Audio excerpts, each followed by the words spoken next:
It's Kate. And Oliver Hudson. Host of the new podcast, Sibling Revelry. That's right. We started this show because, you know what? No one talks about siblings and that dynamic. The siblings, they know each other better than anybody. Yes. You know. Listen to Sibling Revelry on the iHeartRadio app, Apple Podcasts, or wherever you listen to podcasts. Hi, I'm Frances Fry. And I'm Ann Morris. And we are the hosts of a new TED podcast called Fixable. We've helped leaders at some of the world's most competitive companies solve all kinds of problems. On our show, we'll pull back the curtain and give you the type of honest, unfiltered advice we usually reserve for top executives. Give us a call and we'll help you solve the problems you're stuck on. Listen to Fixable on the iHeartRadio app, on Apple Podcasts, or wherever you get your podcasts. Episode 236 is episode 131, Why You Need a Budget with Jesse Mecham.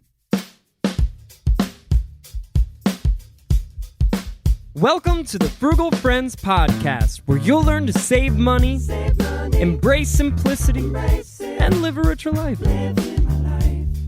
Here are your hosts, Jen and Jill. Welcome to the Frugal Friends podcast. My name is Jen. My name is Jill. And today we are re-airing a listener favorite from several years ago, almost 2 years ago, where we will follow up with some lightning round statements. You'll find especially Jill's to be entertaining. But the bulk of it is our interview with the creator of You Need a Budget software, or YNAB for short, Jesse Mecham. Let's get back into it. Well, but first, a sponsor. Here you go. More sponsors. This one's brought to us by Mice and Men. Just a small, tiny collection of mice, just kind of like a few, paired with a grouping of average men, have joined their monies together to sponsor today's episode. They had highly organized goals and objectives for sponsoring other, more successful podcasts, but you know what they say about the best laid plans of Mice and Men. So here they are to support our message about our free ebook. Check it out at frugalfriendspodcast.com/ebook to get your free copy with over 200 money-saving tips. You're going to love it because your plans are going to be better than Mice and Men's plans. And if you're wondering if the sponsors have gotten better since we first aired this episode, yes, you'll be sorely disappointed. Yes, they have. We are reaching and stretching for creativity, but you know what? We are still bringing you some solid resources in the free ebook. You'll love the episode much more. Yeah. But if you want to queue up a few other episodes that we have released since we first aired this episode about budgeting, this is a great one. But we also have episode 208, which is budgeting basics. 186, how to budget without deprivation. That one's a very popular one. That will probably make it into the replay list. And then episode 175, psychological tricks for sticking to a budget. So those are some of our favorite and most popular budgeting episodes. So 208, 186, 175, cue them up to play next. But first, let's revisit this really good episode with Jesse. We've got 4 rules for successful budgeting that we still apply to this day. Yeah, let's get into it. Jesse, welcome to the show. Thanks for having me. I'm excited. Yes. Yeah, we're so thrilled to talk with you and hear just all of your wisdom and insight about budgeting. As we said when we weren't recording yet, you have quite a cult following. And I cannot tell you, we're about 2 years into this Frugal Friends podcast. And I have had so many people, when I tell them about my podcast, immediately jump to, have you heard of YNAB? Excellent. Okay. Excellent. So I have. So I've heard of it. And so now I'm so thrilled to have you on. We are really excited about getting into what you call the 4 rules for successful budgeting. I think that we can't talk enough about budgeting. When we think we've moved beyond it, we've got to come back and revisit it. So we want to hear from you, how you approach it, what your ideas are on this, and just kind of give us a general layout with what budgeting looks like, how to do it successfully. So your first one is give every dollar a job. Can you tell us a little bit more about that? Yeah, the first rule is, well, the other 3 rules that we'll get to are all kind of derivatives of that rule. So this is the rule, if there were just one.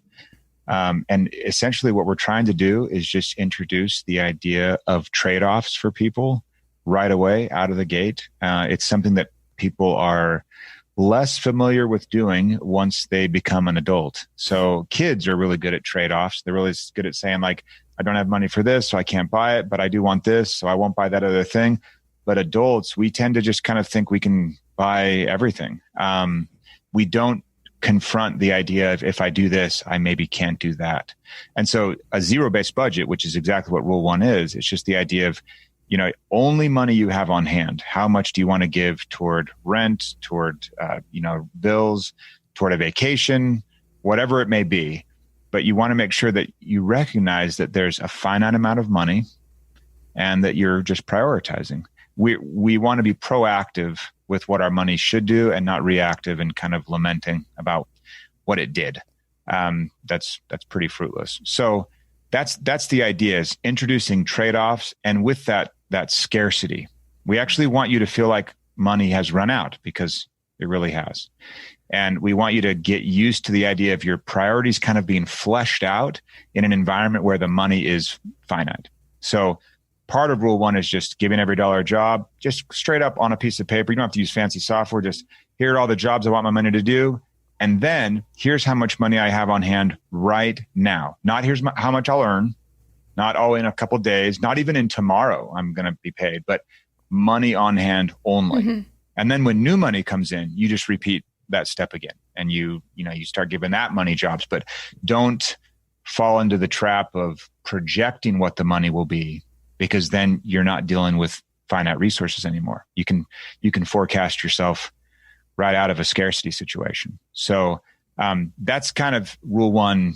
We've talked about it for about 15 years, but that's it in 2 minutes. That's awesome. It's funny that you say like scarcity and like physical scarcity, because I feel like we think like scarcity mindset causes us to want to spend everything because we think that, we won't have enough or we won't get more. And so that's how like people start living in this paycheck to paycheck cycle, is this scarcity mindset. But then when you kind of flip it and you're like causing physical scarcity, then it can cause the opposite effect.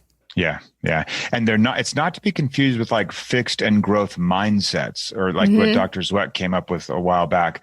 We're talking about addressing finite resources. So a lot of people that are living paycheck to paycheck, they're used to not having money, but in a weird kind of counterproductive way, where when they do have money, they want to use it. So they because it's going to run out anyway.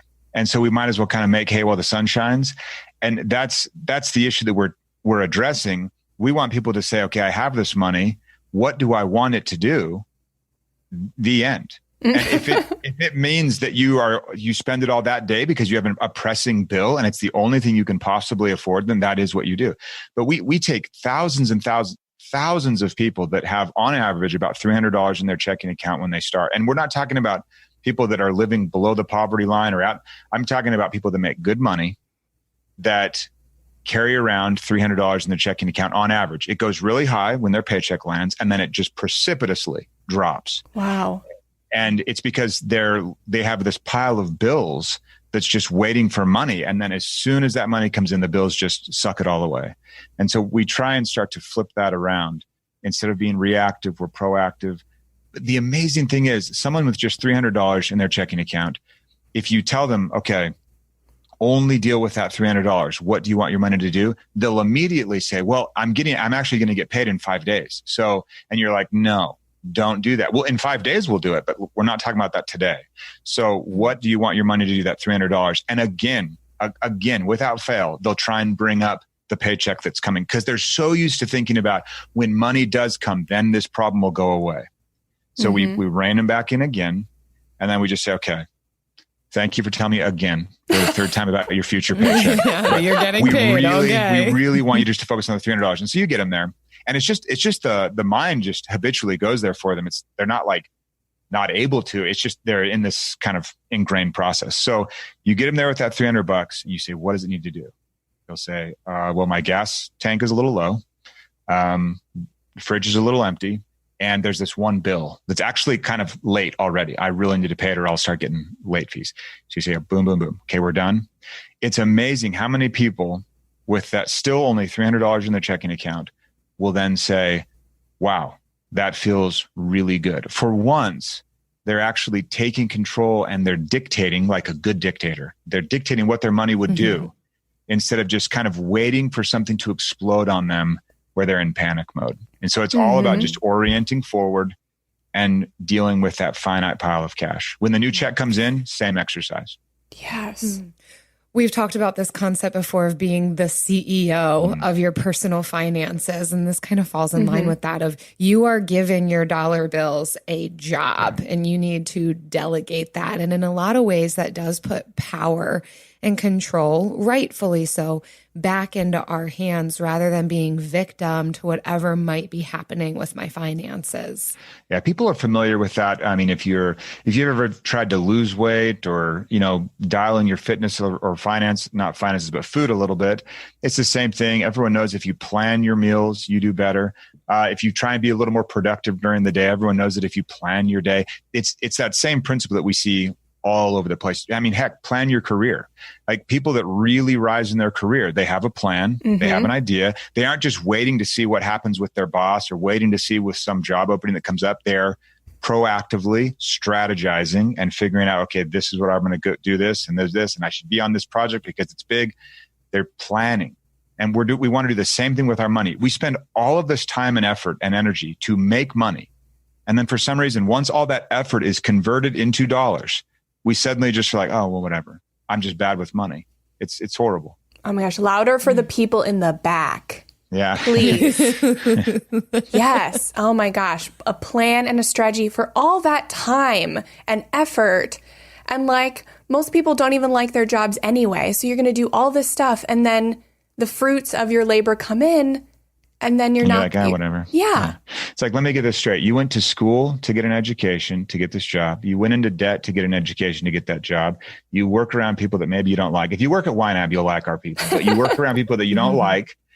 You're doing a job that maybe isn't that fulfilling. All of that pain and suffering. And then when it's converted into money, you're like, oh, whatever. I mean, it's just bizarre. You're like, oh, I have so much debt and a job I don't like. I have to treat myself at TJ Maxx. Yeah. I do like that treat yourself thing from Parks and Rec. I can't get enough of that. I do. I say that a lot. It happens one day. So. I mean, if you plan for it, have a treat yourself category and you just fill that up. Yeah, absolutely. The budgeting give that dollar a job. Yeah, like the job is to do that. And that's perfectly okay. We actually tried really, really hard not to try and tell people what their money should do. We just say, decide. And we just repeat that over and over. Just decide. Well, I want to do this. Should I do that? I think I spent too much on these shoes or this golf club or or a tool, whatever. Name your thing. Like we have so many stereotypical, like, oh my gosh, they wasted money. It's like, it doesn't matter. As long as you're being intentional about what you love, I mean, go for it. I'll never step into a Hobby Lobby and buy anything. But it doesn't, or Target. Target actually is a really popular one because in our Facebook group, you mentioned Target and people are like, oh yeah. Like throw pillows. Like you mentioned throw pillows and people are like, yeah, the throw pillow situation. But even then you have to just be like, hey, if you're doing some kind of retail therapy, like name the category retail therapy. Like call it out and be like, yeah, I do therapy with shopping. Okay. At least you're calling it out and, not hiding from it. But just be intentional with it. It works. Works really well. Be aware of what you're doing with your spending. That's first. And then you can budget. And if you don't like what you're doing with your spending, then you can refine your budget to be how you want it to be. Yeah. I mean, just the other day I was sitting there eating an ice cream from like a Ben and Jerry's and Julie's like, what are you doing? I'm like, I'm just eating my feelings. She's like, yeah, okay.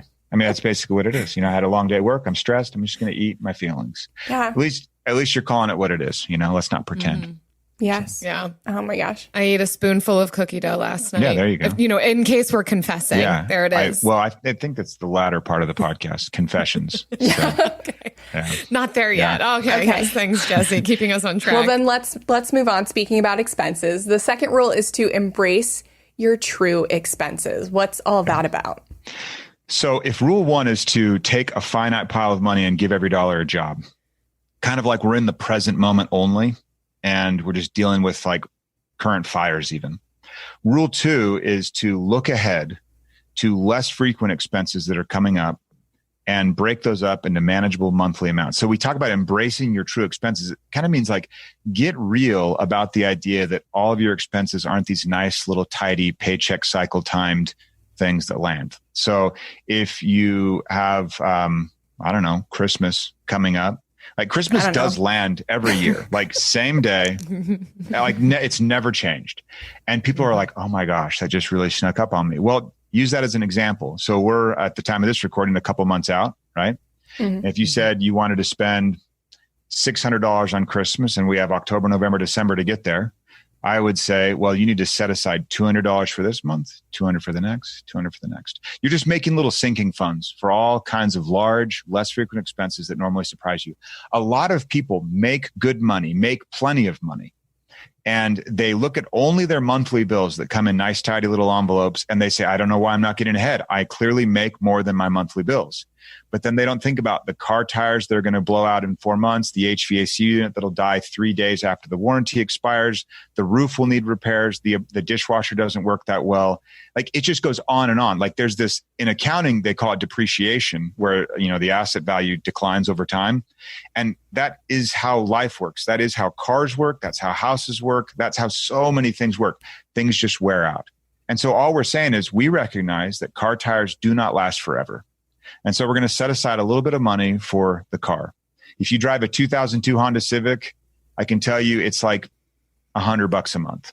That'll keep you pretty steady, right? And you're just paying those bills as you go every month. Now, you're not actually paying them because those piles of money are building up over time. But the really cool thing about this is then you have a person that's going back to rule one, and they're saying, I'm going to give every dollar a job. And now they're debating like, should I go to sushi or should I go to Little Caesars, in light of the fact that their car tire will blow out. And they don't know when it will go, but they do know that they don't last forever. So they're like, should I go to sushi or Little Caesars? I'm also paying for car tires for the future. And then they maybe elect to go to Little Caesars, or might be better just not to go anywhere. Might be better to eat cardboard. I'm no knock against Little Caesars, but it is gross. I mean, like, I don't want to say anything bad about it, but you could eat the box and you'd be like, is this the pizza? Yeah. I'm not, did I get it? All right. And it had cheese on it. So that's the call, right? Yeah. They're saying like, it's kind of like future version of Jen walks back and is like, hey, current Jen, like, just so you know, like, I'm going to be on the side of a road and I'm going to have to call a tow truck and you better not leave me high and dry. And Jen's like, okay. I'll have the Little Caesars. That's cool. Like that's the negotiation that you're doing with yourself, or if you're sharing finances, you're doing it with each other. There's like 4 people at the table. If you're with your partner, it's like current you guys and then future you guys, and future you guys are like, we're going to go on an anniversary trip. And you're like, you are? Yes, we are. And you better fund that thing because we don't want to go there. We don't want to put it on a card. We don't want to live chintzy. We want to live high for a couple of days, and we want to do it without having to worry about our money. And so the current versions of you are like, okay, yeah, that sounds pretty good. So we'll make a few adjustments here. That's future you is future so wise. AI might be the most important new computer technology ever. It's storming every industry, and literally billions of dollars are being invested. So buckle up. The problem is that AI needs a lot of speed and processing power. So how do you compete without costs spiraling out of control? It's time to upgrade to the next generation of the cloud. Oracle Cloud Infrastructure, or OCI. OCI is a single platform for your infrastructure, database, application development, and AI needs. OCI has 4 to 8 times the bandwidth of other clouds, offers one consistent price instead of variable regional pricing. And of course, nobody does data better than Oracle. So now you can train your AI models at twice the speed and less than half the cost of other clouds. If you want to do more and spend less, like Uber, 8x8, and Databricks Mosaic, take a free test drive of OCI at oracle.com/strategic. That's oracle.com/strategic. oracle.com/strategic. Discover the heartwarming and hilarious world of sibling connections on Sibling Revelry with Kate Hudson and Oliver Hudson. You might be asking yourself, what is sibling revelry? Yeah, well, we just made it up. They'll have some laughs and maybe inspire some people along the way with universal tales of what it's like to grow up with brothers and sisters. We're full-blood siblings, the only full-blood sibling. In our family. Well, not in the world. I mean... No, in the whole world. That's just it. Like, no one... Dive into family tales and explore the human mind with guests like Joel and Benji Madden. And it's fun because we've decided to open it up, to really like all kinds of different siblings. And it's going to be an awesome season. It's more than a podcast. It's a celebration of the ties that bind us. Listen to Sibling Revelry with Kate Hudson and Oliver Hudson on the iHeartRadio app, Apple Podcasts, or wherever you get your podcasts. So wise. Future Jen is intense. Maybe I'm not the wisest because I'm on the side of the road, but... Okay. Yeah. I think, though, Jesse, you're identifying what can cause so many people to feel like they cannot get ahead in their budget or in their finances. We might even know how to create a budget, but it only includes my food, my shelter, and my bills, and not thinking about those other unexpected expenses that are what can keep us at a certain level and not able to move beyond. So whether or not we do make a decent amount of money, and I would say this is especially an issue for those who don't make a lot of money, and we've got a lot of listeners like that. I've been there at various points in life. So I think even having our sights on this when we don't bring in a lot of cash every month is a really helpful muscle to begin building of, okay, I know that there's going to be some sort of emergency situation where future me is really mad at the current me for not thinking about this. And being able to be more intentional and planful for those things can help us cross that barrier from being stuck really where we don't want to be. Yeah, absolutely. And most people, they've run out of real money and they have an emergency and they have to go to a card and put it on a bill. And it's always like when the month is normal, I'll be able to pay that bill off. When things kind of normalize, when things settle down. Here I am talking about that in 2020. It's like, what a joke. But the idea of things kind of settling down and normalizing, there is no such thing as a normal month. You could go back to your credit card statement that you may be paying full and you're super responsible about it or whatever, or you could go to your bank account and you just can scan down the column, really old school like, and just look for a digit to pop out that makes the number a little bigger and find those and be like, was that normal? And without fail, every month you'll be like, oh yeah, we had that so-and-so's birthday. I had to grab him a gift that I'd forgotten about, or, oh, it was this. Every month is abnormal. And people just slowly tack on the debt because they have that little emergency, that little one-time thing. It's very rarely a massive medical emergency or something where you're like, this is clear. It's these death by 1,000 cuts. What's really cool about it is people will make the right, smart financial decision when they're presented with those trade-offs. To go back to rule 1, it's like, do you want to be ready for car repair, or do you want to, I'll say blow it, or do you want to blow it on this or that impulse thing? Nobody says I'm going to blow it. Once presented correctly with that information in context, people are smart with their money when they're given that decision at the right time, with the right context and the right implications tagged along with it. Yeah. I love that. And I know I used to get really overwhelmed with the idea of multiple sinking funds, like for saving for multiple things. Yeah. So if somebody listening is like me, this is what I did to kind of help me wrap my brain around it. I needed to go with just one single sinking fund in a separate account.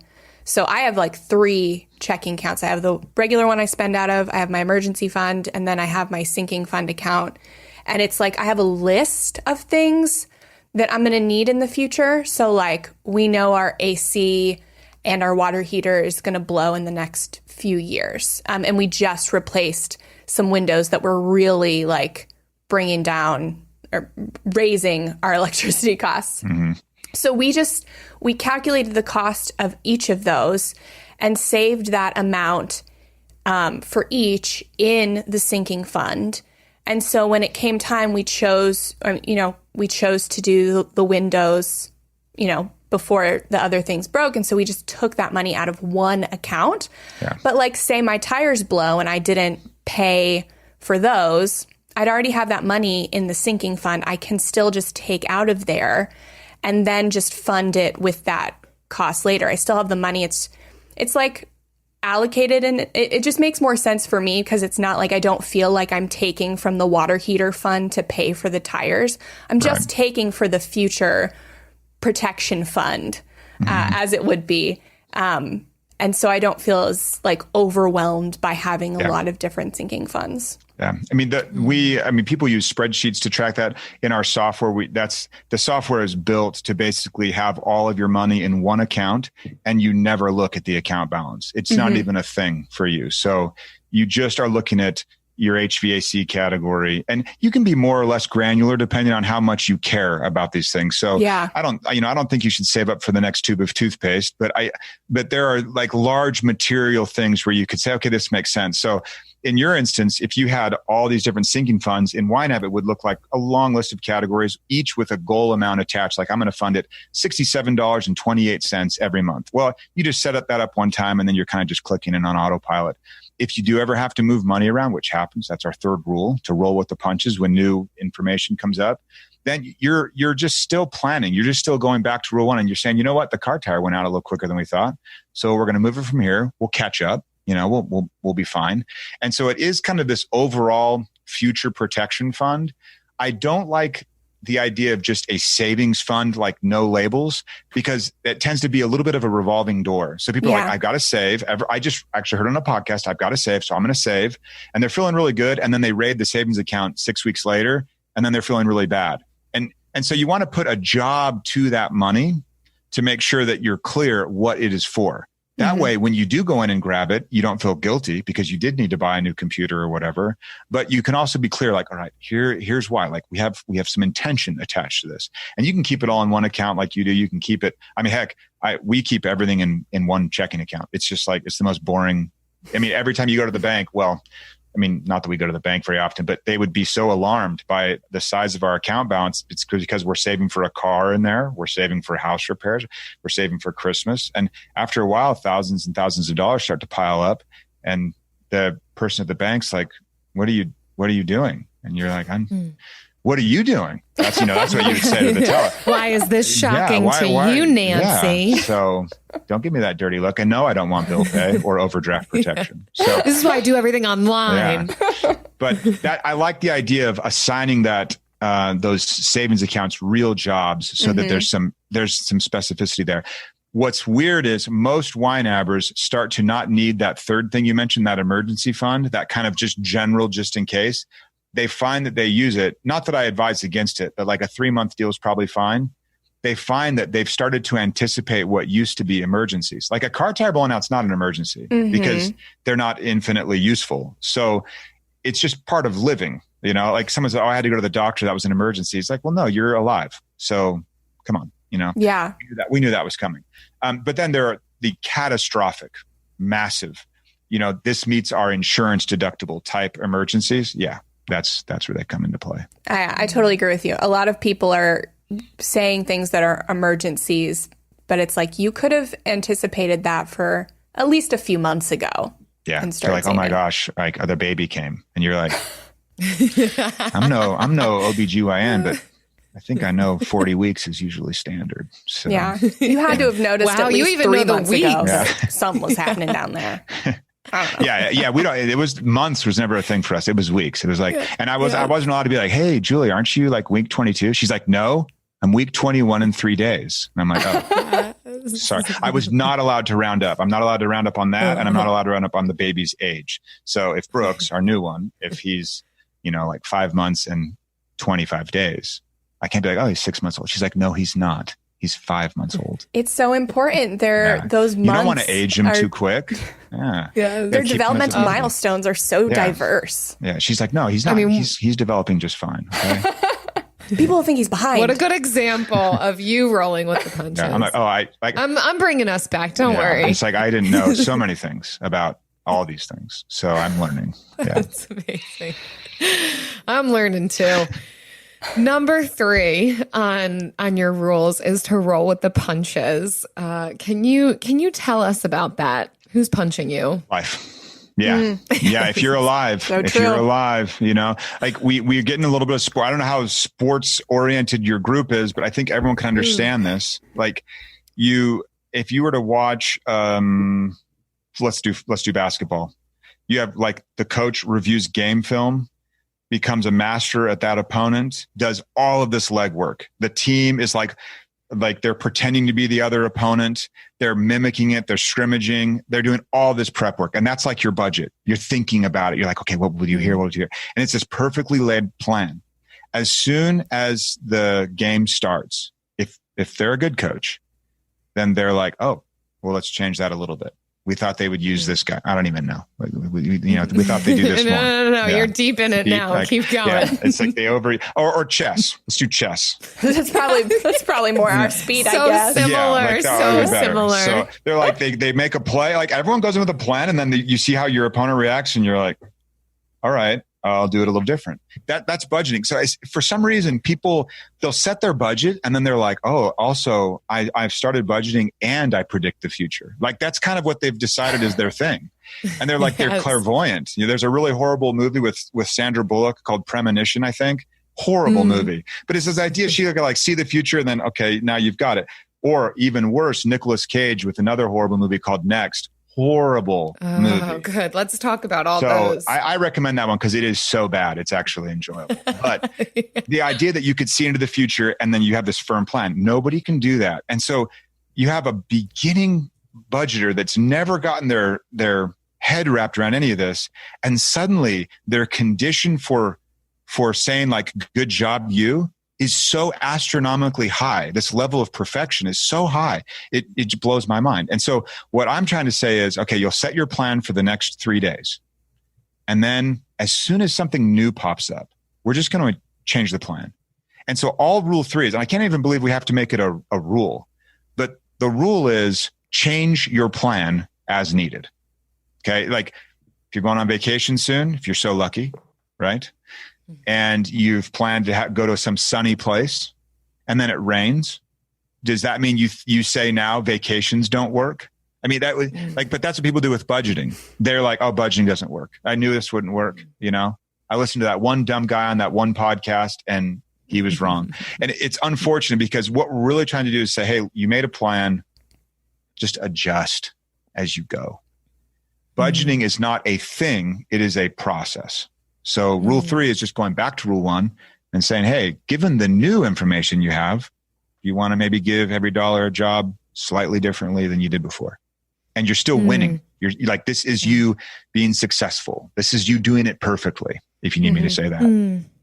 Recognizing that the future's not static, how often would you say, or how much of a pulse would you recommend somebody have on their budget? Daily, when they're first starting. Daily. Yeah. As your skill level is low, meaning you don't have this habit, you haven't done like the whole Atomic Habits, James Clear thing or whatever. And so you're like, okay, I have no skill or low skill here. That means you need a high frequency of interaction with the budget.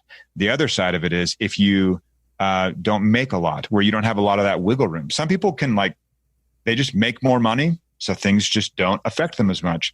If you are one of those people that make a lot less, that also means you should be in the budget more because there's just less wiggle room, less room for error. The other one is if you're on a highly volatile income, you should be looking at it more often because there's more room for error there. So those 3 things, this is brand new to you, be in it daily. Make it like a part of your coffee thing, right? Sip your coffee, swipe through your budget, stare at it, see what happens.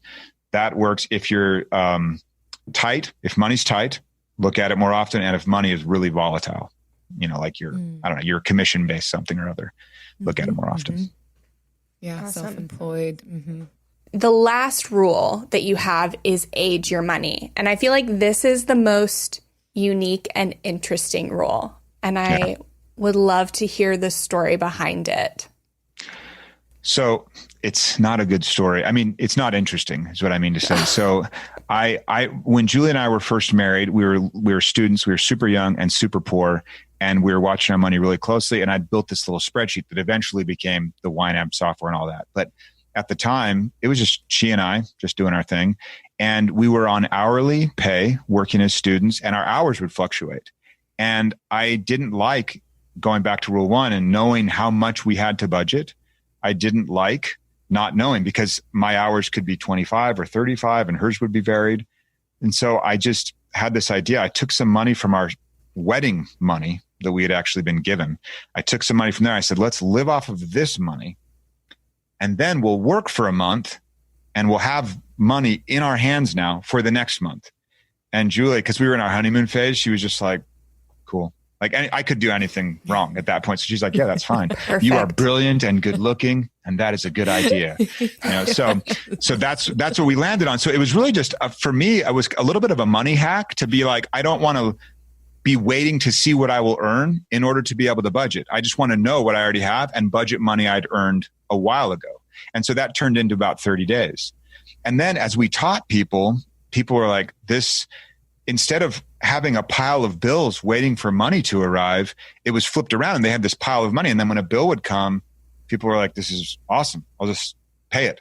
And then you start putting stuff on auto pay. And then you've gotten out of that game. There's a total game that everyone plays, this huge game with all kinds of rules and orchestrations where timing their bills to their paychecks and doing this like song and dance and like sticky notes in places and just like, what about this? And then you're sharing money with a partner and it's like, well, did you spend that there? Oh, that was for this bill. It's this weird song and dance, and it adds no value. I mean, if you think about the value of paying your electricity bill, it's just that the electricity stays on, but anything extra beyond the payment of the bill is just wasted effort. And so you think about all the effort people put into that song and dance.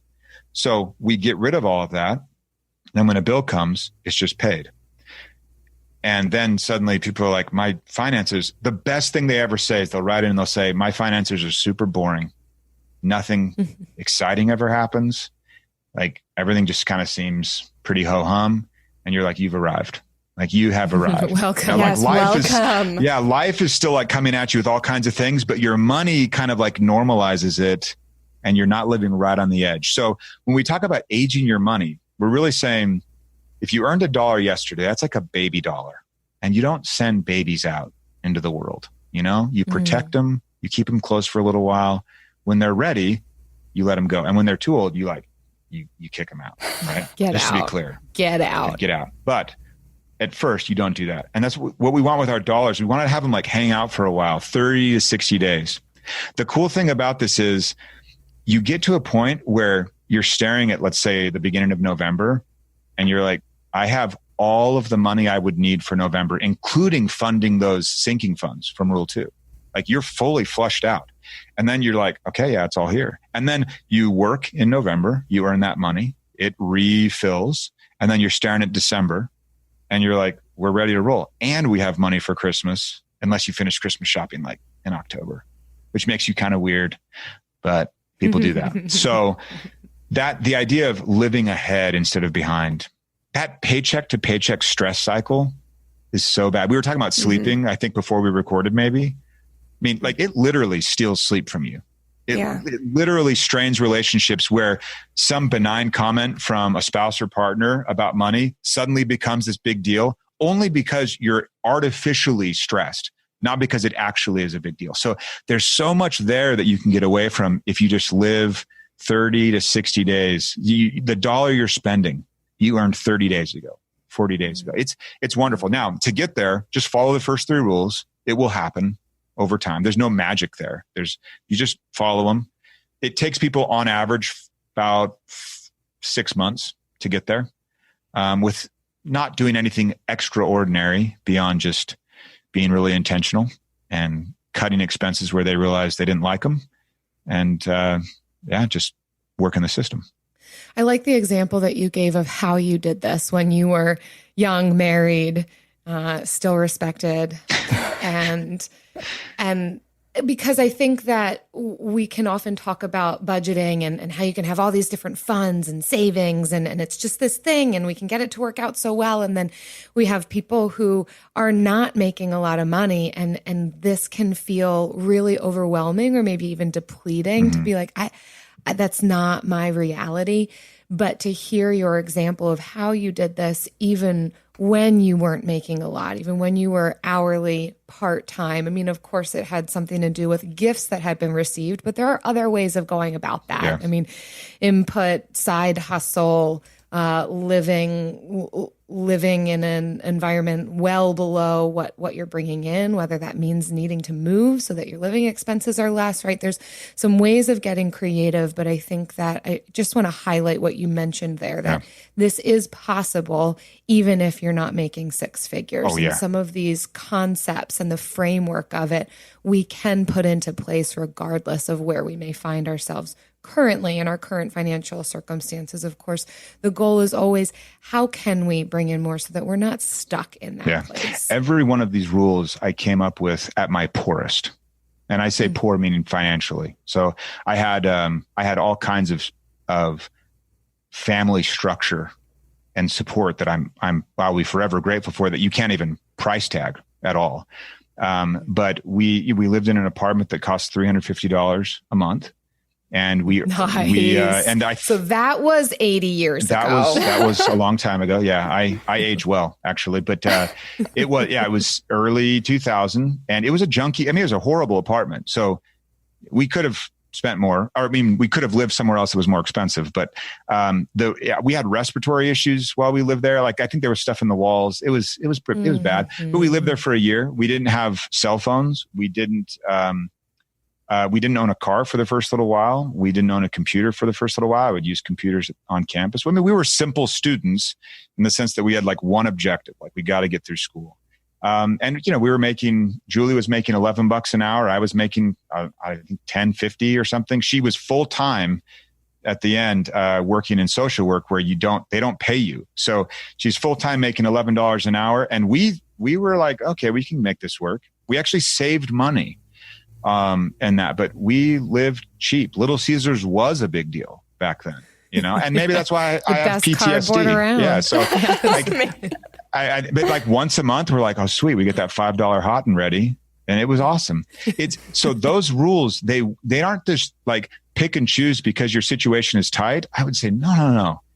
Those rules came about and were used to great effect in my situation that was the tightest. Now, I make more money, thankfully. I feed way more people, not necessarily thankfully. A lot more bills. All of that is so much more expensive, but the rules still are working. It's about being super intentional. And like we went back, all that effort you put into earning money, that $11 an hour that Julie was working toward, we're going to waste that when, she's having to go to this place she doesn't really like to make a pittance. When we're supposed to waste it then? I don't think so. No way. Quite the opposite, right? So it works at every income level. Yeah. Well said. Man. You know what else works? And we never get tired of it. At every income level. The bill of the week.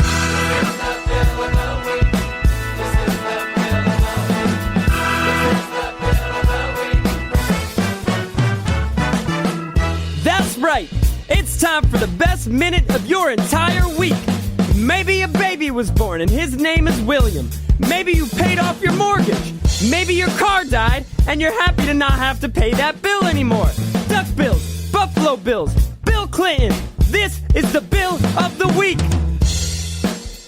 Jesse, every week we have a listener or guest submit their bill of the week for us to share. It is your turn. Do you have a bill for us? I was going to use watching the trailer of the sequel of Bill and Ted's. I was like, that could work. But yes. I only watched the trailer and I thought that's about enough of that. But my favorite bill that has just started becoming my favorite is my electricity bill. So I got it 2 weeks ago. It was $16.42. And that's not too shabby. No, especially in the that's summer. like 3 hot and readies. Yeah, 3 pizzas. Everything is in pizzas at our house as far as currencies. As it should be. Yeah, so that's how I budget. Yeah, so it was my first bill that I received after I had paid a whole lot of money for a fancy solar system. So it was not for financial reasons like, oh, this makes sense. I just really liked the idea of the solar, and like so many other parts of it appealed to me besides the long payback period. So I didn't finance it or anything. I saved up for it. I got all those panels on, and then I became obsessed with our power consumption at that point. So I can tell you, like, our base house rate's 0.6 kilowatts an hour. Like, it just does that. If the oven's on, I know that. If like, it's gotten better, but Julie was like, is this going to be a thing now forever where you're on your phone and being like, what is calling Julie? Like, what are you doing? singular. What are you doing over there? Is there? Oh, you're baking bread. Well, I apologize, and that's totally okay. Yes, yeah. I thought maybe you were blow drying your hair, which that would have been a no-go. Yeah, so it was super fun. But yeah, that's my favorite bill. It's been fun to see like this magic, and I'm not like even a big environmentalist, right? Like, but it did feel like magic. It was like, oh my gosh, the sun, you know. Who would have thought? This is what you can look forward to when your budget becomes boring. Yeah. You get super into electricity consumption. It's really bad. Really bad. Wow, Jesse, thank you. Yeah. If your life has become all about your energy consumption and you want to tell us about it, please visit frugalfriendspodcast.com/bill and leave us your bill. Or maybe your life is about something else, like water consumption or air. Yeah. Whatever. We'll play your bill. Yeah. Just some sort of bill. Yeah. Discover the heartwarming and hilarious world of sibling connections on Sibling Revelry with Kate Hudson and Oliver Hudson. You might be asking yourself, what is sibling revelry? Yeah, well, we just made it up. They'll have some laughs and maybe inspire some people along the way with universal tales of what it's like to grow up with brothers and sisters. We're full-blood siblings, the only full-blood sibling. In our family. Well, not in the world. I mean... No, in the whole world. That's just it. Like, no one... Dive into family tales and explore the human mind with guests like Joel and Benji Madden. And it's fun because we've decided to open it up, to really like all kinds of different siblings. And it's going to be an awesome season. It's more than a podcast. It's a celebration of the ties that bind us. Listen to Sibling Revelry with Kate Hudson and Oliver Hudson on the iHeartRadio app, Apple Podcasts, or wherever you get your podcasts. From the studio who brought you the #1 podcast, The Piketon Massacre, this is Murder 101. A group of high school students started a project to research a string of unsolved murders. Those murders happened in the mid-1980s. He's out there doing stuff. He just didn't stop. Everything that the students predicted through their profile turned out to be accurate. Redhead killer profile.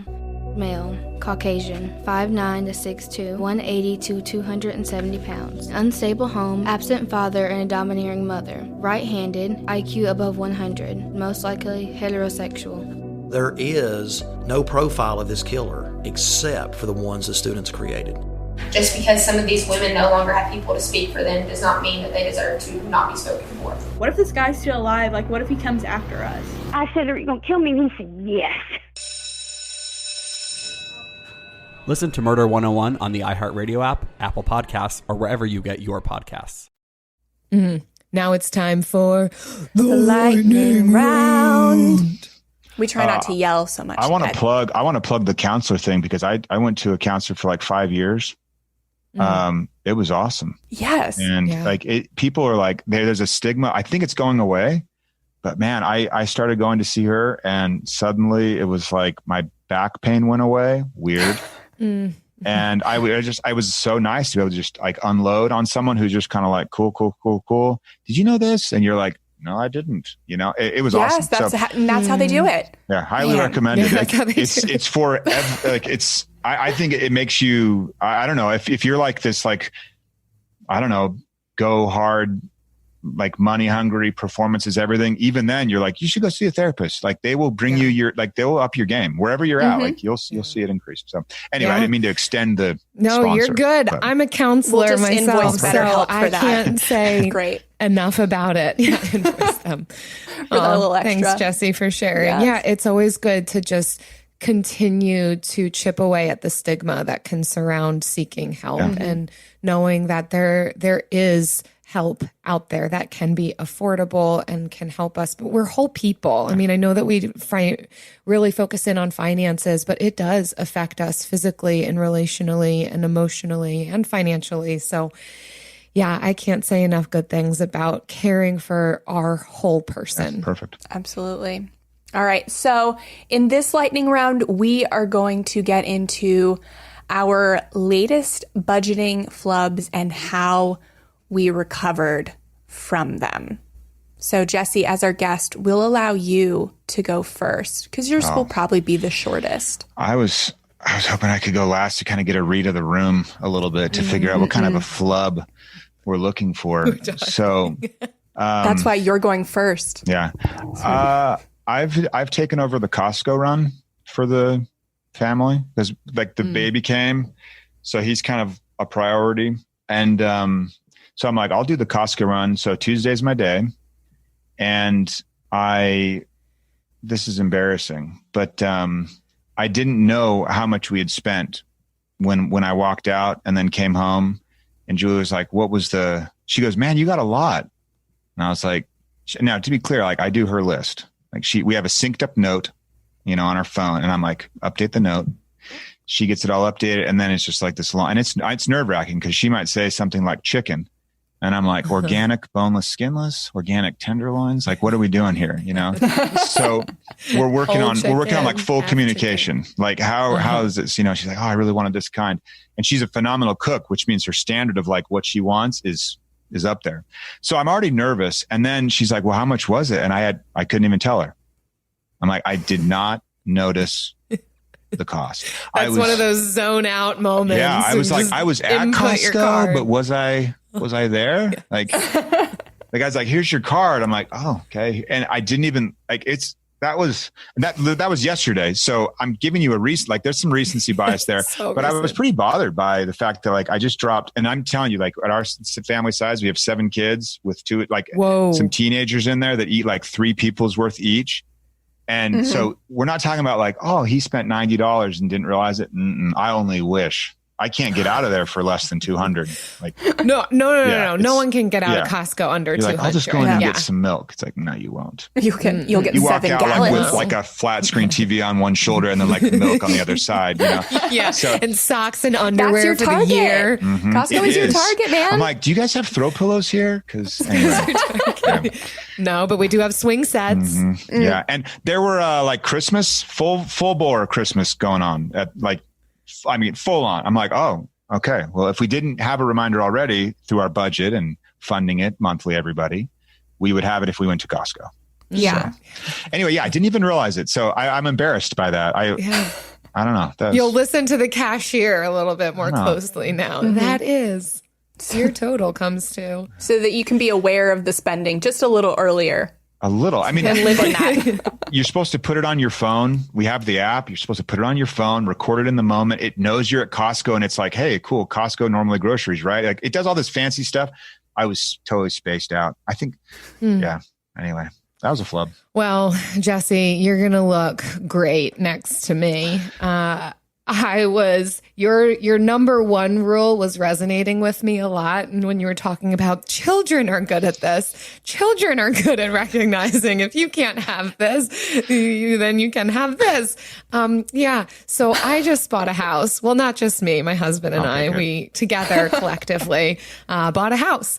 And I have had in my mind, I just haven't really thought about it a ton. I mean, we did set a lot of money aside. I mean, first of all, just buying a house is expensive beyond the down payment, but then also set some more money aside knowing that we want to do some renovations. But I didn't fully think through how much each renovation that I want to do is going to cost and the timing of it. And I'm just kind of have in my head, like, I want to do it all. I want to do it all right now. And that's just not the reality. I'm learning when you own a house. We used to live in a camper and I kind of could have it all. It's like, everything costs $10. Done. The whole thing's renovated. And so I am slowly coming to grips with the fact that I got new ceiling fans and I will probably not be able to have a kitchen for a couple of years. Yeah. This kitchen is a dumpster fire, by the way. It is functional. So how I'm coping / recovering with that is really an adjustment in my perspective of, okay, I'm not going to take out a loan for these renovations. We do want to cash flow them. So I recognize that that's like a little bit next level, but it's where we're at as frugal friends over here. So I am learning what I can do to make it a little bit more livable at where we're at right now for very minimal cost until we can get to the point of actually paying for these bigger renovations out of pocket. So luckily it has not thrown me into debt, but it is one of those kind of wake up calls of, oh, I can't do it all at once. And if I do this one thing, then that takes this other thing out of the mix. So we might just have to get mini splits instead of a new kitchen next. And, I'll paint the walls and be happy with it. I like it. Yeah. No debt on kitchen renos. No way. Mm-mm. Yes. No. Even dumpster fires. One thing at a time. Yeah. Even on it dumpster, is a dumpster but Jen fire. can tell you it needs to be set on fire. So we threw out a lot of it already. A lot of it is in the dumpster. The rest of it is on fire. Yeah. It's so ugly it wouldn't light on fire if you tried. So. All right. Well, that's all we have today. Yeah, Jen's perfect. I'm fine. No. So Travis has been off of work for the last couple weeks. He's works in the airline industry as a mechanic. And so they gave him a voluntary leave several times this year. He's in literally his third month off this year. And he's taking half pay. And I am in my slow season in my business. So I have my income is natural ebbs and flows and I'm in a natural, I don't know what the ebb and what the flow is, but I'm in the lower one. Yeah. But you're ebbing right now. I didn't change our budget to reflect that. I kept it as it was. And then I realized, oh, that's not our income. You got to roll with that. Right. And which we have the money that it's not affecting us this month. But next month it will. So I didn't cut my expenses in half or, cut them like I should have. I just totally went straight over my head. Then how are you recovering? Yeah. What's the first that's going to go on the expenses? I probably Kai. He's probably Kai's her son. Yeah. Okay. I was like, Kai. Yeah. He's expensive. It's the new type of soy. Yeah. I think so. I mean, we haven't made November's budget yet, but I think we're just gonna probably not eat out. Probably just living on bare bones stuff just for 1 month. Yeah. I'm in a sugar detox right now, so I can't think about that. I can't think about November right now. My mind is here sugar now. Detox and not eating out is probably a good combo if you were to do it. Right. I'm not eating out right now anyway. Yeah. So it's not that bad. When we ask people how they paid off debt or how they got ahead, and we never prescribe you shouldn't eat out. We never say that. But everyone, without fail, without exception, they will say they cut eating out to free up money. So it usually is the first big one. Yeah. Yeah. It's not maybe the largest sum of money, but it can save you a whole lot more than just cutting out buying coffee. Yeah. It can eat up a good chunk of that monthly budget. Yeah, it's not large, but we call it squishy. It's a squishy category. There's some room there. I like that. Yeah. And it makes it sound gross. Like it. It kind of makes me feel weird. Yeah, though. You're like, or eating out. It's like, why don't you just call it squishy category and see how appetizing that see how often you do it. Squishy. Get squished. And if all else fails, we'll turn the lights off for a whole month. Yeah. See how that goes. Conserve energy. Jesse, Thanks so much for coming on the show to talk with us about budgets. Where can people find more about you? What's up next for YNAB? What do you want to say?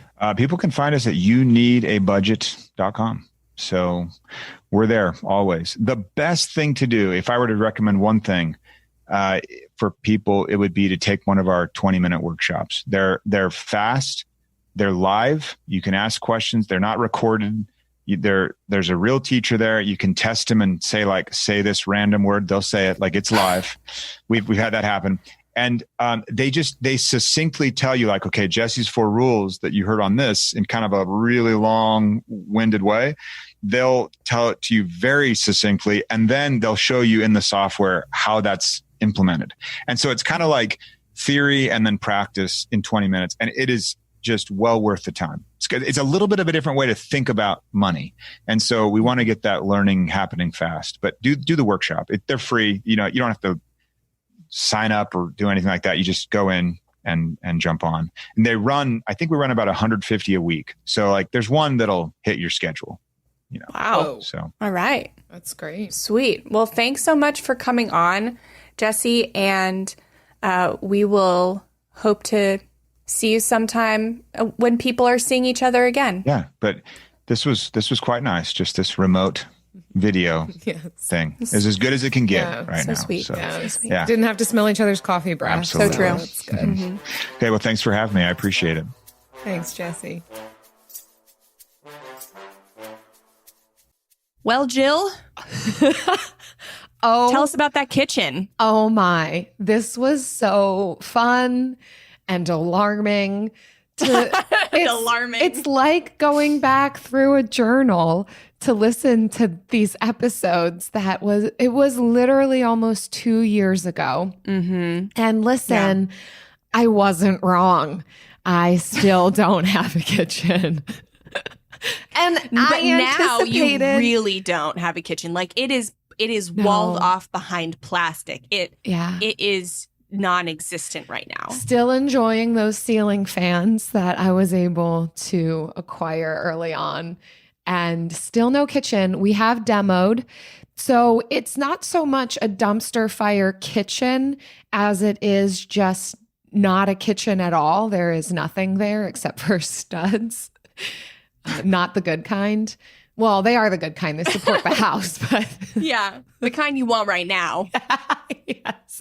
If I had to choose between studs and studs, I'd go with studs. Jen, it's so, I mean, just to have it right in my face, the, disappointment that I experienced 2 years ago of knowing that it was going to take years. And here I am 2 years later saying, you're still not that close to having a kitchen.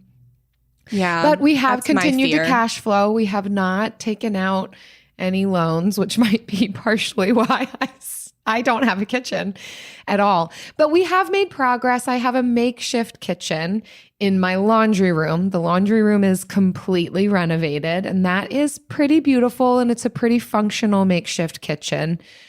It's almost too makeshift because then it prolongs the amount of time it takes to get the kitchen done. But nevertheless, stay tuned for 2 more years from now. And hopefully by then, I'm telling you. Hopefully you're done. Yeah. It's done.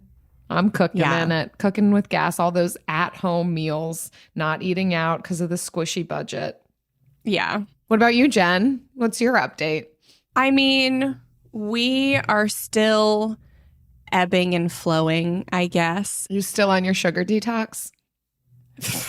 I laughed when I heard that. I laughed. But no, I mean, now we are also in a renovation, but we had a bulk of savings already to do that with. So we're still dipping into that. And that also could take us several years. I would cry, but at least the rental portion, please, Lord, no. So yeah, that's about it. Yeah. So, I mean, take it from me. If you're living in it and you're cash flowing it is going to take triple or quadruple the amount of time you would hope. Yeah. And my work income as an entrepreneur still ebbs and flows. And so That's entrepreneur life. Yeah. It's gotten a lot better with iHeart, the partnership there. That has been a big weight off my shoulders. So our updates sound depressing. I am very happy with life. Yeah, 2 years we're great. later. So glad I got the house. Great. Yeah, things are great. It's just I guess we were in like a low point. Well, no, this was 2020. This was a low point for everyone when we originally recorded this. Yeah. So just now the updates seem low. But I mean, we're 2 years happier. But so thank you for listening to our sad updates. But what brings us a lot of joy is our private community where we do monthly challenges. And a lot of you are in it. We also offer accountability groups in there. So we want to congratulate one of our members for a big mindset shift they had during last month's mindset challenge. And it's Sam W. She says, I'm not a morning person. I used to beat myself up over my inability to do focused work before noon, but now I just lean into it.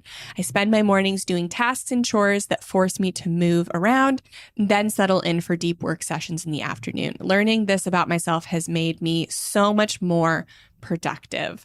So congrats, Sam. I loved reading this and I resonated with it so much that we do put a hierarchy around who gets up earliest, as if somehow better than those who stay up later and find what works for them. So I'm just so glad for that perspective mindset shift for you, Sam. Well done. Absolutely. So thank you for listening. If you want to check out our monthly challenge community, head to frugalfriendspodcast.com/club to see what challenge we have coming up next. See you next time. Frugal Friends is produced by Eric Sirianni.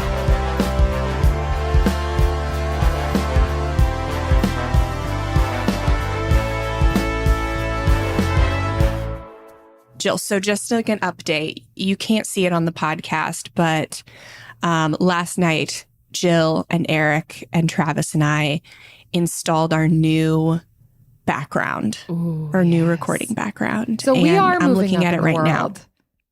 Oh, yeah. We have a studio. We are going to get new microphones.